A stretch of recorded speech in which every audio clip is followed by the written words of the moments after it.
kepada Buya. Pertanyaannya Buya, kami sering mendengarkan pengajian Buya baik lewat media maupun langsung, terutama kajian hikam yang sering di At-Taqwa tentang kajian hikam.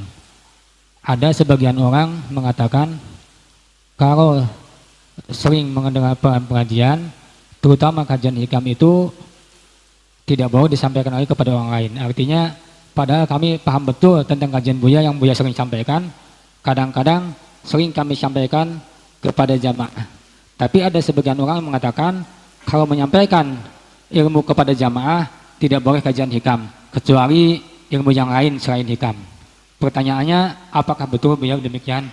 Mohon jawabannya untuk solusi kedepannya. Wahidayah wa taufiq. Wassalamualaikum warahmatullahi wabarakatuh. Waalaikumsalam warahmatullahi wabarakatuh. Kami memilih kitab hikam itu memang kitab yang penuh makna. Sehingga penuh makna, tidak semua yang membaca hikam itu bisa memahami teks hikam itu sendiri. Sehingga kami di saat membaca hikam itu kita ngintip ilmunya para ulama. Dan kadang ilmunya para ulama pun masih kami anggap terasa berat sekali. Sehingga kita perlu mencoba kita ramu kembali, sehingga kadang kita hadirkan dengan sederhana. Maka betul yang disampaikan orang tersebut, khawatir orang kalau baca hikamnya saja tambah pusing dia. Jadi mungkin, nah kami sebenarnya ingin numpang kemasyhuran kitab hikam itu, karena kitab hikam kitab berkah.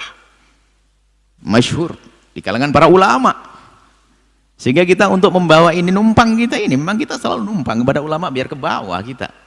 Cuman kita harus mencoba menerjemahkan dengan bahasa yang lain, sehingga kita seolah lepas dari teks itu, kita bicara tentang pembersihan hati, tentang keikhlasan, tentang ini, tentang itu. Maka yang perlu Anda hadirkan adalah makna yang sudah kami hadirkan itu saja. Tidak usah kembali kepada teks hikam. Karena teks hikam itu pertama orang harus mengerti bahasa Arab dengan benar. Seperti itu. Seperti kajian tafsir seperti ini. Kalau Anda ingin menjelaskan kepada orang, Anda sebagai ustadz, kalau memang Anda pandai baca Al-Quran dan memang telah belajar tafsir, okelah Anda baca. Kalau tidak, langsung saja Anda misalnya tadi pengajiannya adalah hati-hati dengan zina, ini sudah cukup, selesai. Nggak usah pakai ayat begini Allah nggak ketemu nanti. Karena bukan bagian kita, kalau kita tidak bukan ahlinya bisa masalah salah-salah. Jadi mungkin yang dimaksud orang tersebut adalah kalau kembali kepada teks hikam, memang kitab hikam itu adalah semacam kitab yang hanya untuk orang-orang besar, kitab berat gitu. Sehingga kalau kita membaca satu hikam pun ya kita minta tolong kepada banyak ulama. Kita dengar tokoh mulai dari Dr. Buti, kemudian beberapa ulama, kita mencoba mendengar dari beliau-beliau apa sih yang beliau katakan. Setelah itu akan kita ramu kembali menjadi itu sederhana yang kita sampaikan itu di dalam majelis kita itu, tidak keluar dari teks hikamnya, tapi sampai kepada salah satu maksud di antara maksud-maksud yang banyak seperti itu. Jadi boleh Anda sampaikan tentunya yang sesuai yang Anda fahami dalam urusan membersihkan hati dan yang lainnya, itu sah-sah saja, sah-sah saja, nggak apa-apa, ada masalah. Jadi yang dimaksud teman Anda tadi adalah kalau Anda mengusung hikam begitu, memang kadang harus pelan-pelan, hati-hati di dalam memahaminya.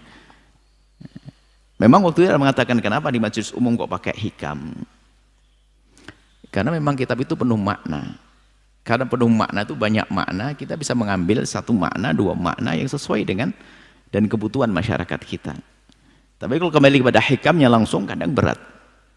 Apa yang dimaksud dengan hikam itu? Sehingga orang-orang yang tidak pernah kenal Ibn Athaillah As-Sakandari mengatakan al-hikam al-mahumah ini hayalan hikmah ini. Kalau orang tidak bisa seperti anjing itu, kalau tidak bisa meraih buah anggur, jangan berkata anggur itu kecut. Biasanya orang yang nggak paham itu langsung mengatakan apaan dengan hikam, dan ada yang musuh hikam. Kalau Anda buka di web, berapa banyak orang musuh hikam menganggap itu karena tidak paham mereka. Dan saya pun baca lafaz hikam pun kadang masih pusing. Saya harus minta tolong kepada para ulama. Apa sih yang dimaksud? Ternyata luar biasa, makna yang agung. Saya minta petunjuk pada ulama. Termasuk di majelis kami semuanya. Jangan katakan itu omongan kata Buya. Saya tidak pernah. Kalau ada yang bertanya, Buya pendapat Buya bagaimana? Anda tidak akan mendengar jawaban dari saya. Tapi kalau Anda bertanya begitu saja, sudah saya ikrar dari awal. Yang saya sampaikan adalah ilmu yang saya ambil dari guru saya dan ulama, bukan dari otak saya, bukan dari ijtihad saya, bukan. Saya yang kami sampaikan ini, kalau tafsir saya lebih, kalau Anda mendengar apa yang kami sampaikan, kami lebih sangat cenderung dengan seorang mufassir akhir zaman, Syekh Mutawalli Sa'rawi. Coba Anda intip. Saya tidak bodoh dari otak saya, enggak. Saya menafsir Quran innalillah. Syekh Mutawalli Sa'rawi sendiri tidak berani mengatakan saya menafsir Al-Quran. Beliau hanya mengatakan khawatir lintasan-lintasan kebaikan yang ada di otak saya hadirkan.